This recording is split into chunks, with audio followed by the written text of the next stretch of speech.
Okay, picture this. It's the late 18th century. The globe is completely engulfed in conflict, and the absolute mightiest empires on the planet are locked in a desperate death grip over a single jagged piece of stone. In this explainer, we're going to unpack the Great Siege of Gibraltar. We're talking about one of history's most grueling, spectacular, and truly consequential blockades. It's an epic story of incredible endurance, literal engineering marvels, and just the stubborn human will to survive against absolutely overwhelming odds.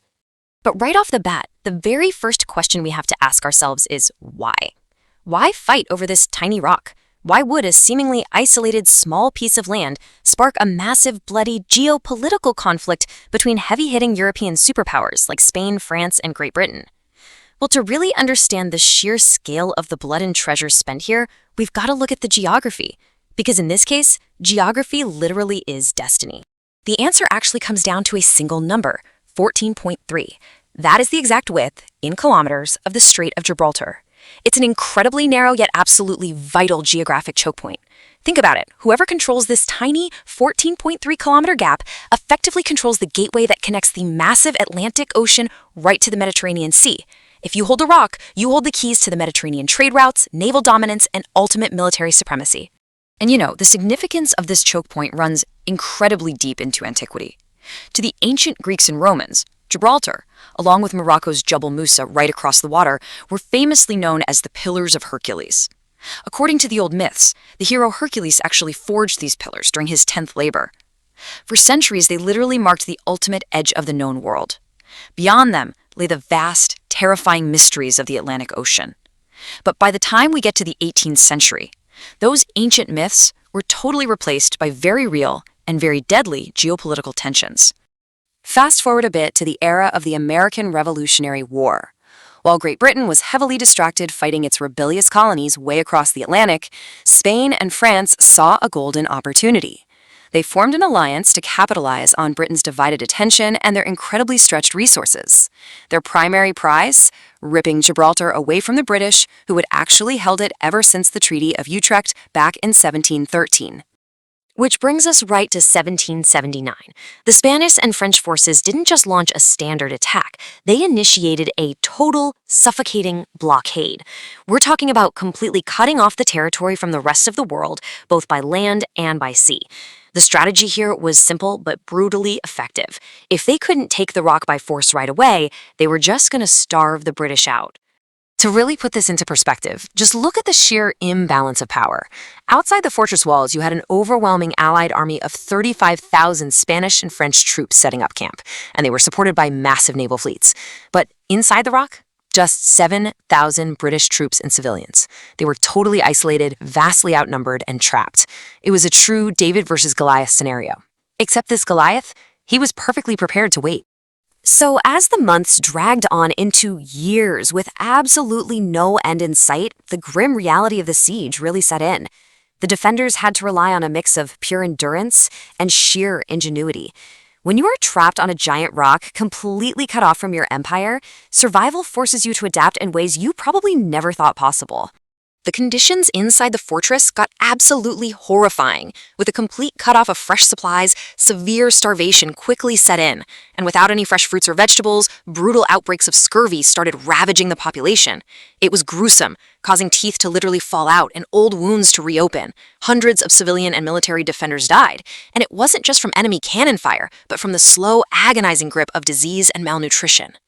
And remember, this wasn't some quick skirmish. This standoff stretched for an unbelievable 3 years and 7 months. Just think about that for a second. That is over 1,000 days of constant bombardment, hunger, disease, and the intense psychological torment of seeing a massive enemy army right outside your gates, just waiting for you to break. But here's the thing, the garrison didn't break, and that was thanks in large part to the iron will of their commander, Governor George Eliot. Eliot was this strict, highly disciplined, and deeply pragmatic leader. He reportedly lived on a diet of just 4 ounces of rice a day, specifically to share the suffering of his men. He absolutely refused to entertain even a single thought of surrender, despite the catastrophic conditions all around him. His leadership was the glue holding the entire defense together. Faced with those impossible odds, Eliot's forces fought back by pulling off a literal engineering marvel. Using just sledgehammers, crowbars, and gunpowder, the British Royal Engineers actually carved directly into the solid limestone of the rock itself. They managed to create miles of internal tunnels and galleries. This wild strategy allowed them to secretly position cannons high up on the sheer cliff faces, raining down fire on the besieging Spanish forces from completely unexpected angles. Meanwhile, out on the water, the British Navy wasn't just sitting idle. Throughout the entire siege, they were executing these incredibly daring, life-risking naval relief runs. British fleets ran the gauntlet of the Spanish and French blockade several times.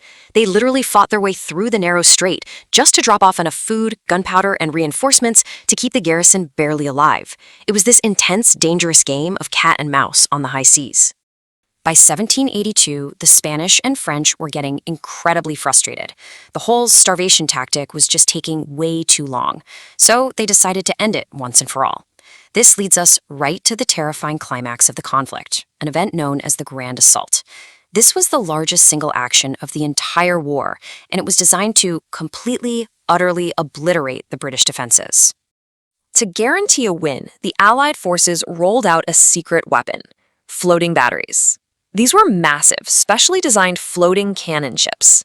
They were heavily armored with wet sand and thick timber, intentionally designed to be completely fireproof and totally unsinkable. The master plan was to anchor these floating fortresses right up against the rock and just hammer the British walls at point-blank range until everything turned to dust. As those floating batteries moved into position, the sky actually turned black with smoke. The British garrison, fully realizing this was a do-or-die moment, unleashed a totally devastating counterattack. They fired what was known as red-hot shot.